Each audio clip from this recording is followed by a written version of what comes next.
अपने में ये ना सोचा कि मेरे से नहीं हो पाएगा, बहुत सारे लोग तैयारियां कर रहे हैं, सब कर रहे होते हैं, लेकिन आप कट ऑफ्स देखिए 60%, 65%, 70% फर्स्ट ग्रेड में, तो हालांकि हर सब्जेक्ट की अलग अलग होती है। आप उन लाखों लोगों को देख देख के सोच सोच के अगर करोगे तो नहीं हो पाएगा। तो सबसे पहला काम तो आप ये करिए कि आप अपना एक फिक्स टारगेट सेट कीजिए, क्योंकि अगर आप टारगेट सेट नहीं कर पाते हैं तो कभी भी आप एकाग्रचित्त नहीं हो पाएंगे, आपको पता ही नहीं चलेगा, आपसे शुरू ही नहीं हो पाएगा। स्टार्ट कब होता है? जब टारगेट फिक्स होता है। मुझे पता है कि भाई मुझे अभी ये कार्य करना है, कि भाई मुझे अभी कॉलेज जाना है, या मुझे अभी घर जाना है, या मुझे अभी एक किताब लिखनी है, तो मेरा ये टारगेट फिक्स है। तो टारगेट फिक्स है तो उस टारगेट को लेके मैं काम करना शुरू कर दूंगा, फिर भटकाव नहीं आता। तो पहला जो मैंने कमी देखी है स्टूडेंट में, वो ये देखी है कि वो अपना टारगेट तय नहीं कर पाते। और मुझे लगता है कि एक टारगेट हमें बहुत अच्छी तरीके से तैयार कर लेना चाहिए। आप इस टारगेट को तय करने में किसी भी व्यक्ति का, अच्छे अनुभवी व्यक्ति का सहारा भी ले सकते हैं। अनुभवी व्यक्ति का, साथियों का नहीं, क्योंकि साथी लोग तो खुद ही भटके हुए होते हैं। कईयों को तो खुद को पता नहीं होता और दूसरों को ज्ञान दे देते हैं। मैंने देखा है लाइब्रेरी वगैरह में कुछ लोग ऐसे होते हैं जिनको खुद तो भ्रमित है, और दूसरे बच्चे उनको पूछते हैं और वो उनको भी अपना ज्ञान दे देता है, लेकिन खुद का भ्रम दूर नहीं कर पा रहा वो। इससे कहते हैं कि यहाँ अपने किसी गुरुजी से या अपने किसी अनुभवी साथी से जो ऑलरेडी किसी जगह पे है लगा हुआ, या फिर ऐसे व्यक्ति से जो बहुत पॉजिटिव व्यक्ति है, तो ऐसे व्यक्ति से सलाह लेके सबसे पहले अपना टारगेट फिक्स कीजिए। लक्ष्य तय होना बेहद ज़रूरी होता है। अगर आप एक साथ 3-3, 4-4 लक्ष्यों पे काम करेंगे तो एक भी लक्ष्य हासिल नहीं होगा, तय बात है। कुछ बच्चे कहते हैं सर मैं प्रोफेसर और आरएस दोनों एक साथ करना चाहता हूँ, पॉसिबल ही नहीं है। क्यों? क्योंकि दोनों का अलग मैटर है। सिलेबस सेम होता है 70%, तो एक बात थी कि आप 3-4 टारगेट एक साथ अचीव कर सकते हैं, लेकिन सिलेबस अलग अलग है, फिर आप कर ही नहीं पाते, पहली बात। दूसरी बात, फिर आपकी सामग्री तय होनी चाहिए, सामग्री निर्धारित होनी चाहिए, बड़ी भरोसा करके ले लेनी चाहिए, निर्धारित हो और सीमित हो। अगर आपके पास में बहुत अधिक सामग्री रखी हुई पड़ी है, अगर आपके पास में सामग्री, यूं कहिए कि कोई बहुत अधिक सामग्री रखी हुई है और यूं कहिए कि कोई लिमिट नहीं है आपके पास में सामग्री की, तो आप डेफिनेटली कंफ्यूज होंगे कि ये पढ़ूं कि ये पढ़ूं, ये पढ़ूं कि ये पढ़ूं, फिर भटकाव शुरू हो जाता है। तो आपने पहले लक्ष्य तय कर लिया, फिर आप सामग्री तय कर लो कि सामग्री तय करना है, कैसे करना है ये आपके ऊपर है। फिर भी आप कहोगे तो मैं एक छोटा सत्र ले लूँगा कि सामग्री कैसे तय की जा सकती है। किताबें, नोट्स, कोचिंग वगैरह जो भी आपको ठीक लगता है, आपको समझ में जो भी चीज़ें आती हैं, मुझे लगता है कि सामग्री लिमिटेड हो तो ठीक है। क्यों? क्योंकि आप उसको बार बार पढ़ सकते हो, और बार बार पढ़ने से चीज़ें याद भी हो जाती है और एलिमिनेशन की ताकत भी आ जाती है, क्योंकि आपके कंसेप्ट क्लियर हो जाते हैं। अगर आपकी सामग्री बेशुमार है, आपकी कमरा किताबों से भरा हुआ है, तो आपको समझ में नहीं आएगा कि शुरुआत कहाँ से करूँ, कौन सी किताब शुरू करूँ, कौन सी छोड़ूँ, क्या पढ़ूँ। एक तो शुरुआत नहीं होगी, और शुरुआत हो भी गई तो परीक्षा के ठीक पहले आप रिवीजन नहीं कर पाओगे। क्यों? क्योंकि इतनी सारी सामग्री है कि कौन सा पढ़े कौन सा छोड़े, और एक प्रकार से थोड़ा सा मोरल डाउन हो जाता है। सीमित रखें और सामग्री निर्धारित रखें, क्योंकि अगर सामग्री निर्धारित नहीं है तब भी भटकाव रहेगा कि ये पढ़ूँ कि ये पढ़ूँ, है ना। और इसलिए लक्ष्य तय हो, सामग्री तय हो जाती है, उसके बाद में अपने आप को अनुशासित करें। देखो, अनुशासन बेहद ज़रूरी होता है। अगर आप अनुशासित नहीं हैं, अनुशासन का सीधा सा मतलब ये होता है कि सुबह से शाम तक का आपका शेड्यूल फिक्स है। जैसे मुझे पता है कि मुझे मॉर्निंग में 5:30-6 बजे उठना है, फिर उसके बाद मुझे 2 घंटे पढ़ना है, फिर मुझे ये काम करना है, फिर मुझे वहाँ जाना है, फिर मेरे वहाँ पे ये काम करने हैं। सुबह से शाम तक का मेरा शेड्यूल फिक्स है। ये अनुशासित जीवन बेहद ज़रूरी है आपका। अगर आपका सुबह से शाम तक अता पता ही नहीं है कि आप क्या कर रहे हैं, क्या नहीं कर रहे हैं, आपको खुद को कुछ नहीं पता, आपका अपने ऊपर ही शासन नहीं है, आप किसी और के शासन के अधीन चल रहे हैं, तो मान के चलिए कि आप कभी भी एकाग्रचित्त नहीं हो सकते। आप सबसे पहले तो अपने आप को ठीक करिए, जब आपका मॉर्निंग से लेकर नाइट तक का पूरा शेड्यूल फिक्स हो, सुबह से शाम आपको क्या करना है और क्या नहीं करना है।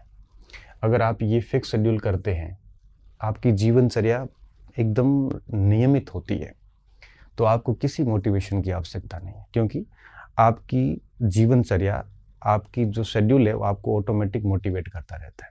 आपको पुश करता रहता है, आप अपना काम करते रहते हैं। अगर आपका कोई टाइम टेबल नहीं है, बिल्कुल अस्त व्यस्त जीवन जी रहे हैं, तो आप उम्मीद ही मत करिए कि आप कभी एकाग्रचित हो पाएंगे। आप उम्मीद ही मत करना कि आपको कोई मोटिवेट कर पाएगा। ये मोटिवेशन तो अपने आप में एक क्षणिक होता है और एक दो दिन के लिए रहता है, इससे ज़्यादा नहीं रहता।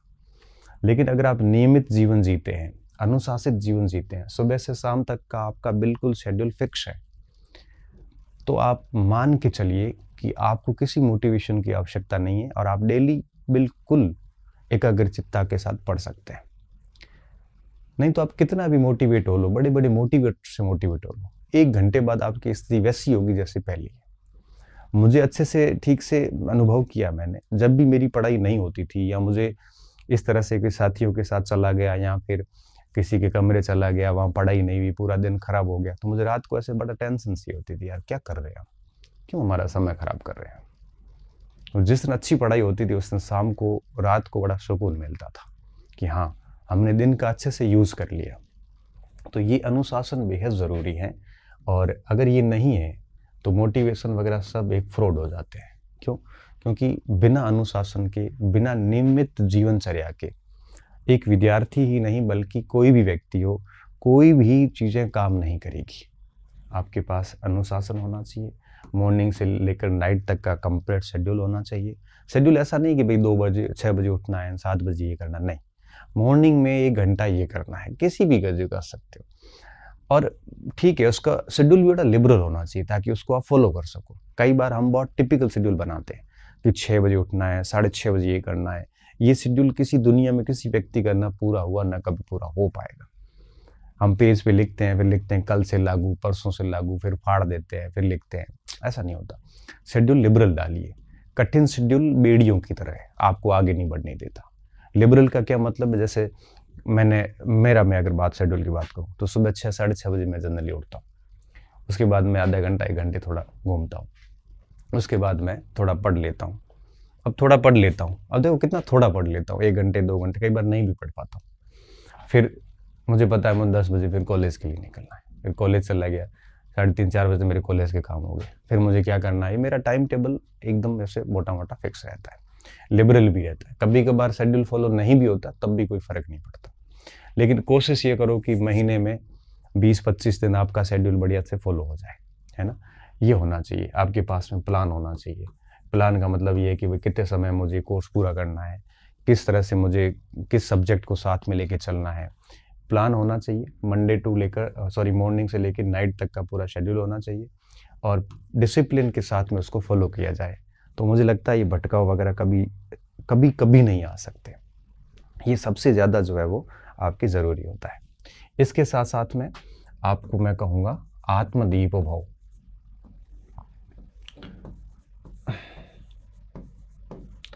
इसका क्या मतलब है? इसका मतलब होता है कि कोई भी डाउट आता है, कोई भी आपकी संशय आता है, तो हरगिज़ प्रयास ये कीजिए कि आप अपनी समस्या का समाधान खुद करें।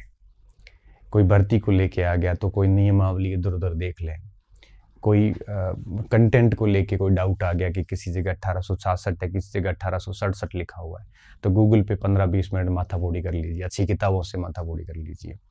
कोशिश खुद करिए। कहीं पे भी डाउट रहता है, कहीं पे भी संशय रहता है, उसका उत्तर खुद निकालने की कोशिश कीजिए, ताकि आप 10 बातें और सीखोगे। आप उस संशय को क्लियर करने के चक्कर में 15-20 मिनट और बढ़िया चीज़ें सीख लोगे आप। तो खुद कोशिश ये कीजिए कि आप अपने समाधान खुद करें। इससे क्या होगा, आपको ज्ञान लेने की आवश्यकता नहीं। कई बच्चे ऐसे होते हैं तो बहुत अधिक ज्ञान ले लेते हैं, मेरे से सुन लिया, किसी और से सुन लिया, किसी और से सुन लिया, ऐसे करते करते बड़े ज्ञानी हो जाते हैं। और जो व्यक्ति जितना ज्ञानी होगा उतना अधिक भ्रम में रहेगा। ये ज्ञान आप किताबों का ले सकते हैं, बनेगा। अविश्वास की स्थिति आ गई, क्यों? क्योंकि समर्पण का थोड़ा सा अभाव था यहाँ पे। और इस उम्र में, इस स्थितियों में ये चीज़ होती है, लेकिन मैं आपको अवगत करवाना चाहता हूँ कि जीवन में कुछ भी असंभव नहीं है अगर समर्पित होके काम किया जाए, डेडिकेटेड एफर्ट्स डाले जाए उसके अंदर। अविश्वास की स्थिति उत्पन्न होगी। अगर अविश्वास की स्थिति उत्पन्न होती है तब आप मान के चलिए कि भटकाव आएगा। जब आपको अपनी सामग्री पर, अपने शिक्षक पे, अपने निर्णय पे जब आपको विश्वास नहीं होगा तो भटकाव आएगा। क्या भटकाव आएगा? अब आप ये सोचोगे कि यार जब मेरे सामग्री सही नहीं है तो मैं कौन सी सामग्री लाऊं। अब आप ये सोचने लगोगे कि फिर कौन सा शिक्षक सही है। अब आप सोचोगे कि फिर मुझे किसकी तैयारी करनी चाहिए। मतलब आप इस भटकाव में आ जाएंगे कि अब आपको यूं समझ लीजिए कि एक ऐसी स्थिति से गुजरना होगा कि आप अपना निर्णय चेंज करने वाला हो, और इस स्थिति में आपको पता पढ़ाई तो होती नहीं है और भटकाव आएगा, और भटकाव आते अनियमितता हो जाएगी। आप ठीक से पढ़ रहे थे और अब आप भटक चुके हैं। अब आपकी रूटीन, टाइम टेबल सब बिगड़ चुका है। अब आपको समझ में नहीं आ रहा है करें क्या। क्यों? ठीक से पढ़ रहे थे लेकिन पूर्ण समर्पित थे नहीं। सोशल मीडिया, यूट्यूब, साथी, लाइब्रेरी, समाज, मित्र, इन सब के हम संपर्क में हैं। ऐसा तो है नहीं कि हम इनसे अलग रहें, रहना ही पड़ता साथ में। इन्होंने थोड़ा सा क्या कहा कि हमारा समर्पण भाव कमज़ोर हो गया और हमने हमारे निर्णय पर ही अविश्वास कर लिया। भटकाव आ गया, अनियमितता हो गई। नियमित रूप से जब पढ़ाई होती है तो कॉन्फिडेंस बना रहता है। जैसे ही पढ़ाई 5-7 दिन छूटती है तो क्या स्थिति आती है? पढ़ाई छूटने के बाद सीधा कॉन्फिडेंस लो हो जाता है ना। अब आपका कॉन्फिडेंस लो हो जाएगा। आप इसको बात को समझना कि समर्पण क्यों ज़रूरी है। कॉन्फिडेंस कम हो जाएगा। कॉन्फिडेंस कम होगा तो डेफिनेटली चिड़चिड़ापन आएगा, व्यक्ति फ्रस्ट्रेट हो जाता है, ऐसी हरकतें करता है, खुद को खुद पे गुस्सा आता है। और कॉन्फिडेंस कम, चिड़चिड़ापन आएगा, और जब ये चीज़ें होती है ना तो व्यक्ति को खुद पर ही डाउट होना शुरू हो जाता है और खुद को कमतर मानेगा, इन्फीरियरिटी में रखेगा। अब खुद को कमतर मानेगा और खुद पर ही डाउट होना शुरू हो जाएगा। और जब ये चीज़ें होती है तब आपको आवश्यकता होती है कि सर अब मार्गदर्शन करें, अब मैं क्या करूं, सर अब मोटिवेशन दें।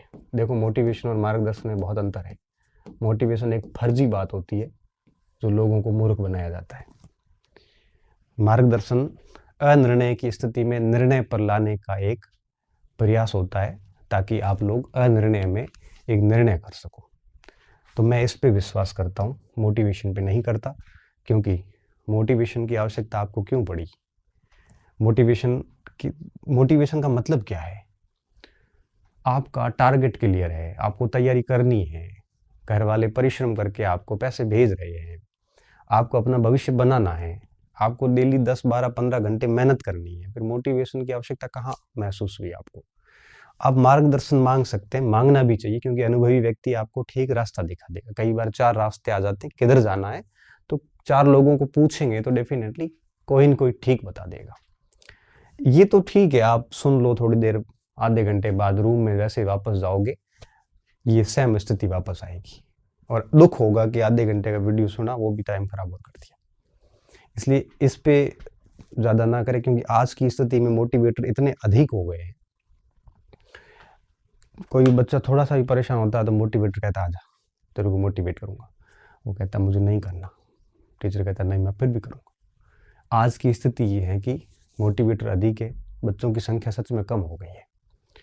भले मोटिवेटर खुद डिमोटिवेटेड है, फिर भी वो आपको मोटिवेट करेंगे क्योंकि आप उनके कस्टमर हैं। जबकि आपको क्या चाहिए था? मार्गदर्शन। और आपको मिल क्या है? मिल क्या रहा है? मोटिवेशन। आपको ज़रूरत किसकी है? आपको ज़रूरत है डायरेक्शन की, गाइडेंस की, कि किस तरह जाना है, कैसे अब करना है।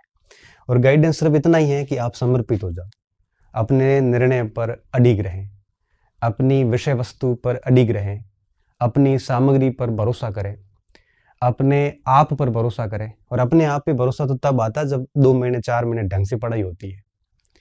तो जो आपने डिसीजन लेके काम शुरू कर दिया था ना, बहुत सोच समझ के किया था। फिर ये स्थिति उत्पन्न हुई क्यों? क्योंकि आप में अभाव था। किसका? समर्पण का अभाव था। कोई भी ऐरा गैरा आके आपको भटका देता है। किसी ने कह दिया कि आप डायरेक्ट तो कौन फर्स्ट ग्रेड बनता है? नहीं बनते। मैं आपको 50 एग्जाम्पल दे दूं जो अध्यापक में नहीं हुए फर्स्ट ग्रेड हुए और टॉप रैंक से हुए। मैं आपको ऐसे अनगिनत एग्जाम्पल दे सकता हूं जो सीधे फर्स्ट ग्रेड बने, सीधे प्रोफेसर बने, सीधे कलेक्टर बने, कौन कह सकता है?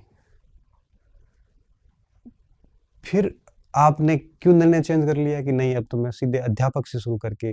कोई भी कंपटीशन आसान नहीं है, सारे कंपटीशन में दम लगाना पड़ता है। तो आपकी जहां आपकी इनर कॉर्नर अनुमति देता है उसका डिसीजन ले लीजिए, उस पर फिर लग जाइए, फिर वापस मत हटिए। फिर आपके समर्पण पर कोई भी प्रहार करे तो प्रभाव नहीं पड़ना चाहिए। अब आपने तय कर लिया कि मुझे इस परीक्षा की तैयारी करनी है, आपने सिलेबस देख लिया, उसका विषय वस्तु ले ली, पुस्तकें, कोर्स, जो भी आपको करना आपने कर लिया, फाइनल कर लिया।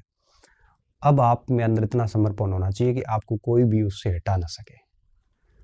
फिर अगर ये नहीं होगा समर्पण, तो आप विश्वास की स्थिति में भटका आएंगे, आप बहुत सारी और पुस्तकें लेके आओगे, लास्ट निर्णय ये लगेगा कि आप लास्ट में ये स्थिति में आओगे।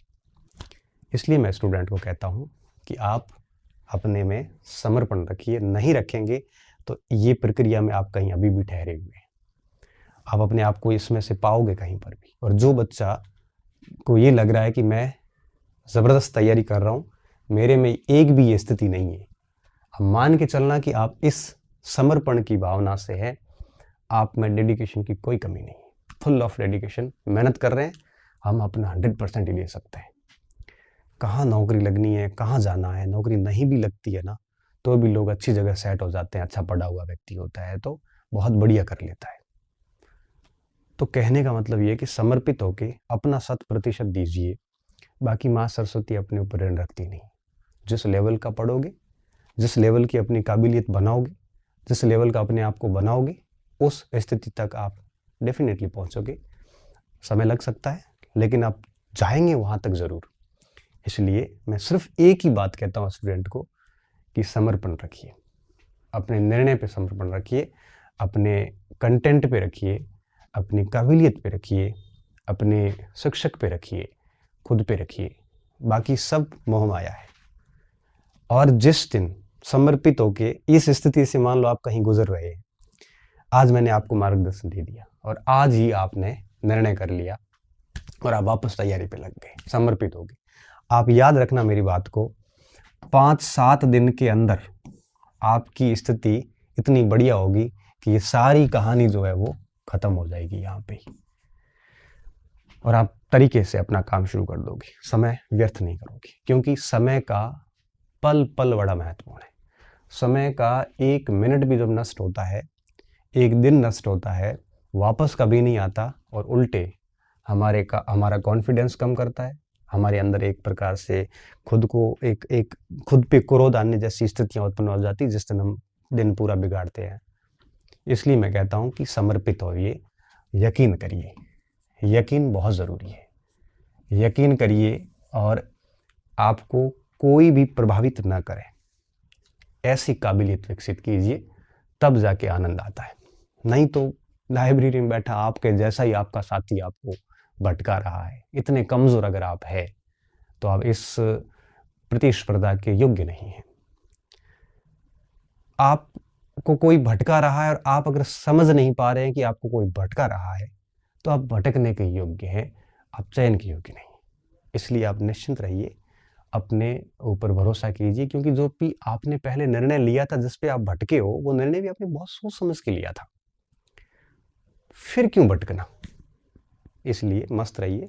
सिलेक्शन स्रोतों से नहीं होते, सिलेक्शन शिक्षकों से नहीं होते, सिलेक्शन ऑनलाइन कोर्सेज से नहीं होते, सिलेक्शन पुस्तकों से भी नहीं होते, सिलेक्शन होते हैं पढ़ने वाले के ऊपर निर्भर करता है। ऑनलाइन कोर्स से भी ले सकता है सिलेक्शन, किताबों से भी ले सकता है, शिक्षक से भी ले सकता है, और सिलेक्शन लेने वाला व्यक्ति होना चाहिए। बाकी किताबें मैटर इतना नहीं करती। अब मेरे से पढ़ के कोई पहली रैंक भी ला सकता है, पढ़ के हजारों फेल भी होते हैं। तो मैटर क्या करता है? मैटर करता है आपका समर्पण, आप कितने समर्पित होकर मेहनत कर रहे हैं, ये चीज़ सबसे ज़्यादा ज़रूरी है। अब दूसरी जो बात आई थी वो आई थी अनुशासन की। मैंने कहा था 2 चीज़ें बहुत ज़रूरी होती है एक स्टूडेंट के लिए सफल होने के लिए, चाहे ज़िंदगी का पैरामीटर हो, चाहे वो आपके अध्ययन का हो। देखो, रिश्तों में भी समर्पित होना पड़ता है, परिवार में भी समर्पित होना पड़ता है, हर जगह समर्पित होना पड़ता है। बिना समर्पण के जीवन भी सफल नहीं, पढ़ाई तो दूर की बात है। आपने कोई दुकान खोल दी, बिजनेस शुरू किया, वहां अगर समर्पित नहीं है तो वो भी आपका फेल हो जाएगा। आपको सफल होना है, जीवन के किसी भी मोड़ में, किसी भी क्षेत्र में समर्पित होना पड़ेगा। आप सोच रहे हो कि मजाक मजाक में काम करेंगे, आप अपने जीवन को थोड़ा सीरियस लीजिए। जीवन के साथ खेलना नहीं चाहिए हमें, पहली बात। दूसरी बात, अनुशासन। ये क्यों ज़रूरी है? अनुशासन इसलिए ज़रूरी है कि अगर आप अपने ऊपर नियंत्रण नहीं रखेंगे तो आपके ऊपर कोई और नियंत्रण रखेगा। अगर आप भटक रहे हैं, इसका मतलब आपके ऊपर अनुशासन की आप में ही कमी है। अगर आप अध्ययन का सातत्य नहीं बना के पा रहे हैं, आपकी कंटिन्यूटी नहीं है, कंसिस्टेंसी नहीं है, मतलब अनुशासन की कमी है। आपने तय कर रखा